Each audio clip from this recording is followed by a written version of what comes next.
Shin ka taɓa jin sunan Usman ɗan Fodio amma baka san cikakken tarihinsa ba? Wane irin mutum ne shi?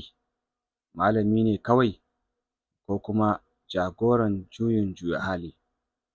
A yau in Allah ya yarda za mu bayyana maka gaskiyar labari wanda ya canza tarihin arewacin Najeriya har abada.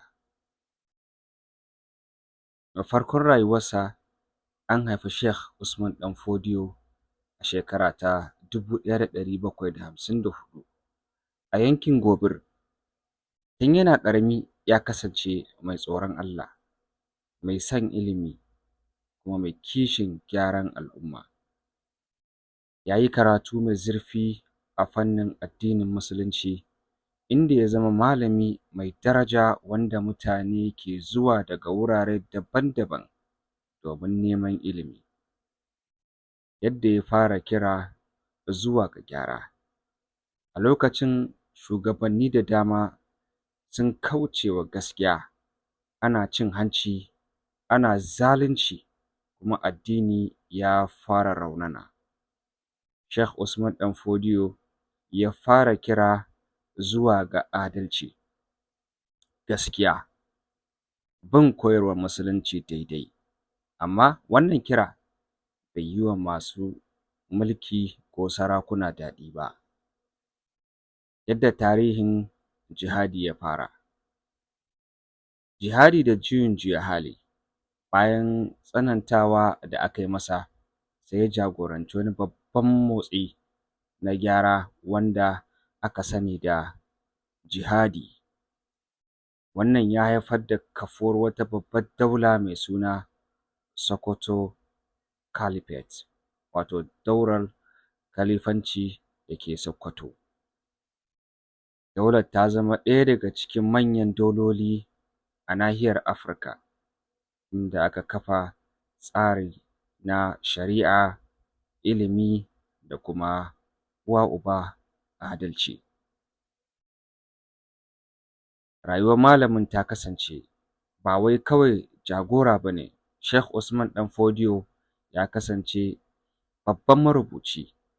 Ya rubuta littattafai da dama kan abin da ya shafi addini, siyasa, rayuwar al'umma.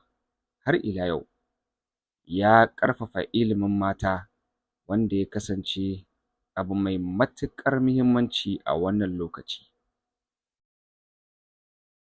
Gado da tasiri. Bayan rasuwarsa a shekara ta 1817, ‘ya'yansa da ‘yan uwansa sun ci gaba da tafiyar da daular. Daga cikinsu akwai Muhammadu Bello, wanda shi ne ɗansa da haifa daga cikin sauran ‘ya'ya, tare da Abdullahi ɗan Fodio, wanda ake wa laƙabi da Abdullahin Gwandu, wanda shi kuma ɗan uwa ne ga shi Sheikh Usman ɗan Fodio. Har yau ana ganin tasirin wannan daula a arewacin Najeriya da sauran ƙasashen Afirka, musamman ma Afirka ta Yamma. Wannan shi ne tarihin wani mutum wanda ya sadaukar da rayuwarsa domin gaskiya da gyaran al'umma. Tambaya a nan ita ce, me za mu koya daga rayuwarsa a yau? Musamman in muka duba abubuwan da ke faruwa a yankin Afirkan ma, musamman nan gida Najeriyan ma, musamman yankinmu na Arewa. Me za mu koya? Me kuma za mu aiwatar wanda zai taimaka mu gyara wannan yanki namu a bisa da abubuwa da yake fuskanta na matsaloli a harkar rashin tsaro, da matsala wadda suka shafi al'umma na talauci, da dai abubuwan da ba za su ƙirgu ba.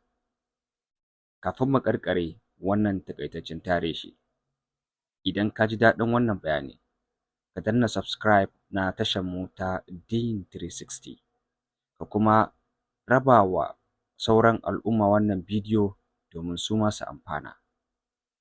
Wannan shi ne taƙaitaccen tarihin Sheikh Usman ɗan Fodio Mujaddadi.